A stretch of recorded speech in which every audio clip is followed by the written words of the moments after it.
A mother writes and says, when I tuck my 10-year-old into bed at night and tell her I love you, she usually replies, I love you more.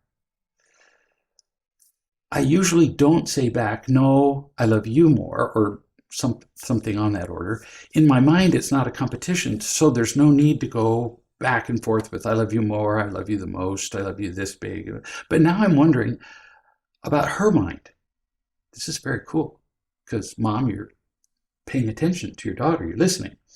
I'm wondering about her mind and her reason for saying it.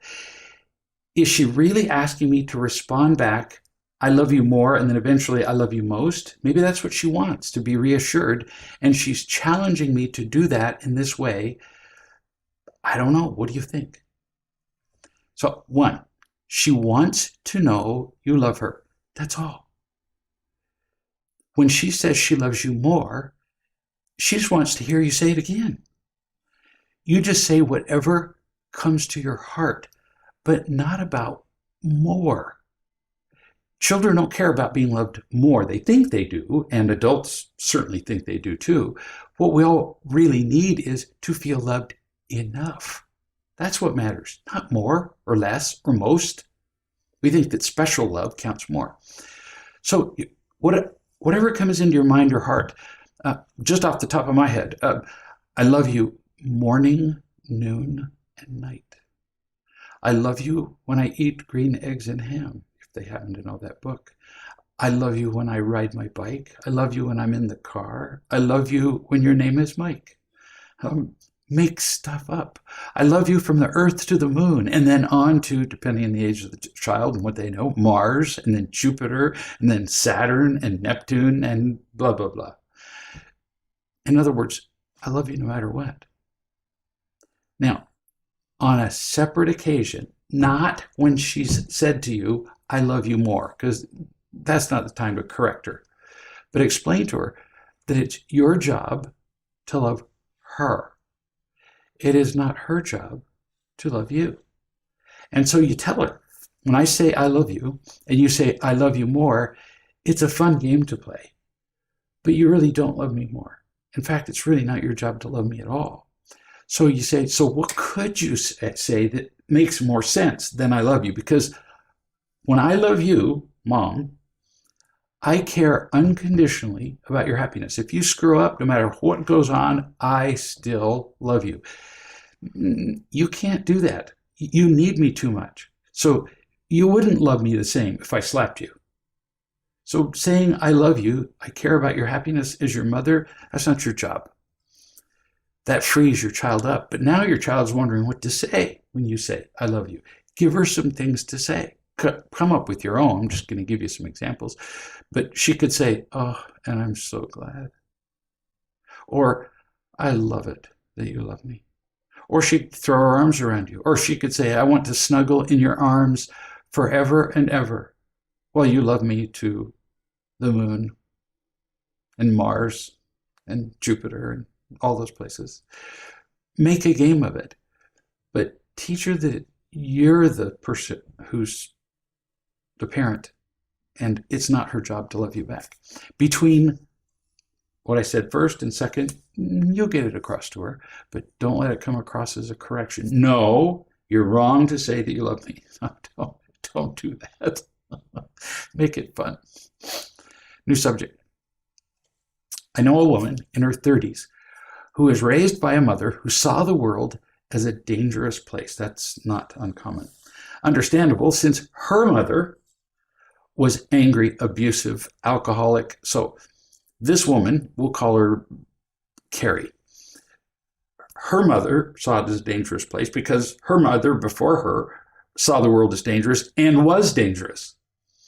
So Carrie's mother, seeing the world as dangerous, constantly controlled Carrie to protect her, from danger, used anger to control her, required affection from her daughter, and on and on and on. Hang on one second. So then I met Carrie, who was crippled.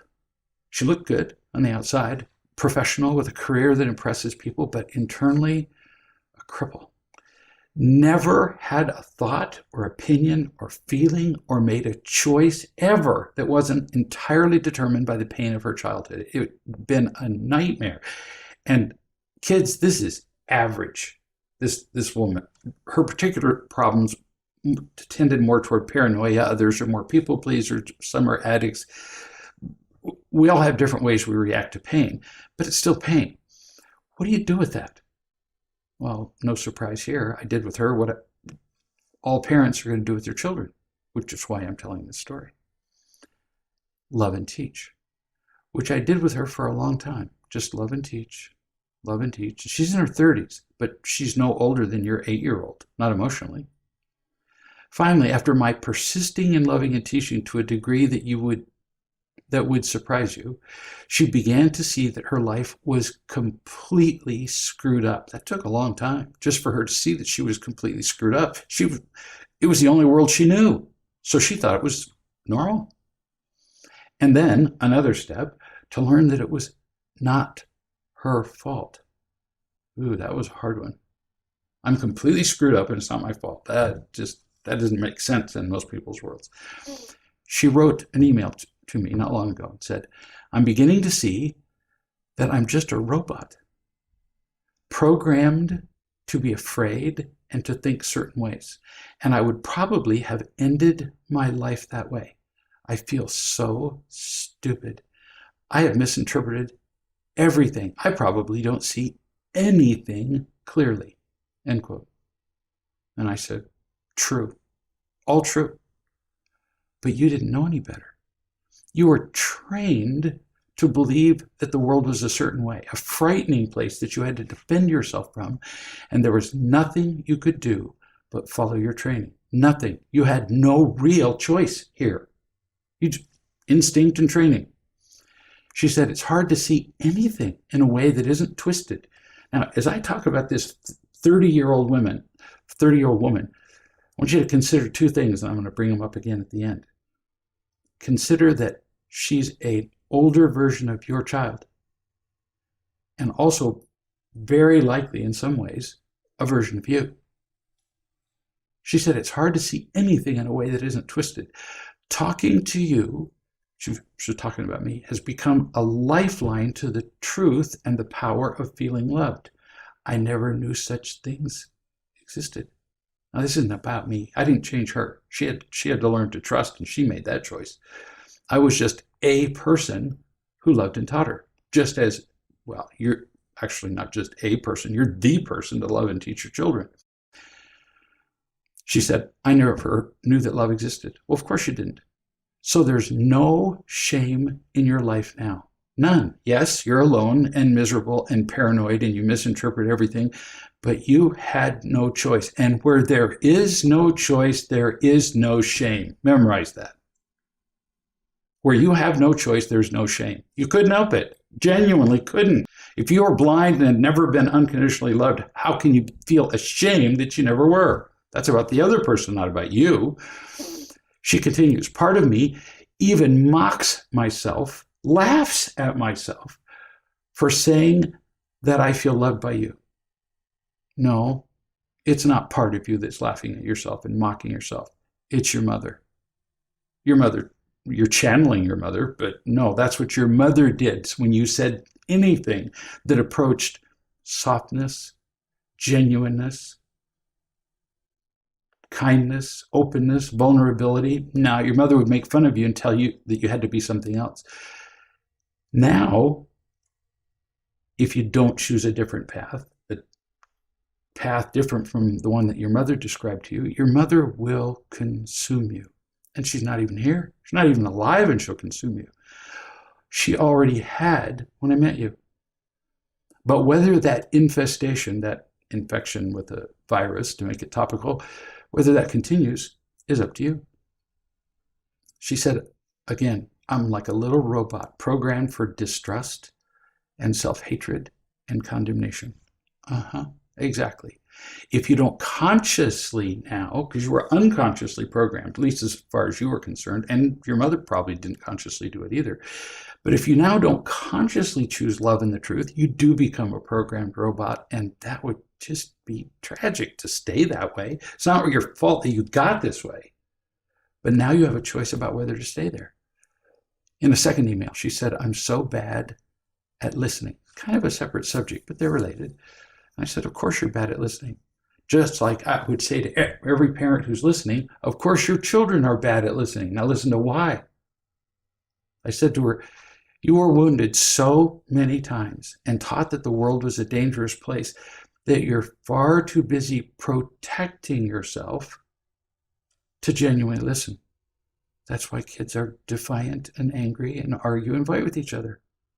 They're too busy protecting themselves to listen or to feel loved. They can't. It's involuntary. Not your fault, I told her, but now you have a choice. Now that you have felt loved, you know another choice. You know another world, another way to live. You have somebody who cares about you. So you can learn to listen. She said, I just listened selectively. Finally, when I was reading through your messages just now, I saw that there could actually be a decision that I make. Get this, she's in her 30s and she's just realizing for the first time she can make a decision about how she reads what she's reading or hears what she's hearing. In the past, it was just an involuntary reaction, like a billiard ball being hit. She said, I realize I can make a choice about how I hear what you're saying and believe you. Well, honey, that's a miracle. She said, my decision muscles are so weak. I've never made choices before. How could you? You are a programmed robot. I used to want, when I realized how controlling my mother had been, she said, I wanted her to suffer. But now I'm beginning to feel some compassion for her. Yeah, you're beginning to make a choice instead of just responding to pain. I'm clinging to the truth, she said, with some weak little arms, like a baby trying to grasp something. You care about me. You believe in me. I'm not doomed. I'm not giving up. I'm going to stay here and learn to feel loved and make choices no matter what happens. Wow.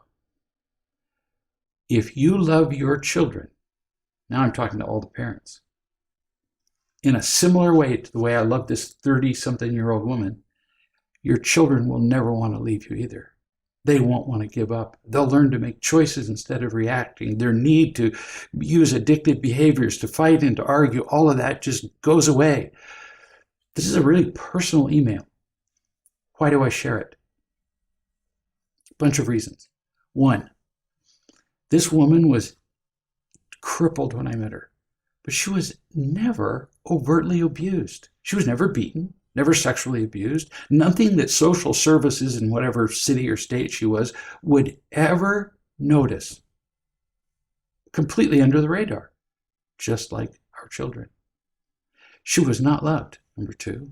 She was criticized and controlled, but that is so common that nobody even notices when parents do it to their children. Three, and yet this love destroyed her chance for happiness. This lack of love, sorry. So what's the real point? Number four, if we love and teach our children now, we will not raise children like this. Or children who are angry or defensive or depressed or addicted or have miserable relationships, and on and on. We can change the world just by loving them. And we've already, this story illustrates it. I told a story in the last Facebook Live that proved the same thing. And last, if you identify with some of this lady's pain, you can have some hope that you can find love and get out of your own pain, because you're in pain too, or you wouldn't be hurting your kids. You can feel enough love to be happy and to share it with your children. That's pretty hopeful. New subject. Say yes more often. That sounds almost counterintuitive. We spend half of our days or more saying don't. No exaggeration. Get down from there, stop that, don't run, stop that, stop making noise. Those are all versions of no. They get used to hearing no, and that's our response. In fact, some kids will even say to their parents, I have a question to ask you, but I know that the answer already is no. Really? I've heard that many times. Then comes a day when you really have to say no, like to unlimited electronics, to drinking alcohol, to whatever, and your child finally snaps. They rebel. They're sick of it. They effectively dump you as a parent. The big no's mean far more to them. They can hear them much better when you say yes to more of the little things, like me watching a grandchild go down the path when I'm going 50-50 chance you're going to fall down. Don't spend your life saying, stop that, get down from there, protecting them and constantly controlling them, because when the day arrives when you do need to tell them no, they're not going to listen to you. Sometimes a yes is just silence when they're doing something with small risks, like a child falling down on the path outside. Better a scraped knee or a failed test than a scraped soul and a failed life. More yeses. We'll see you tomorrow.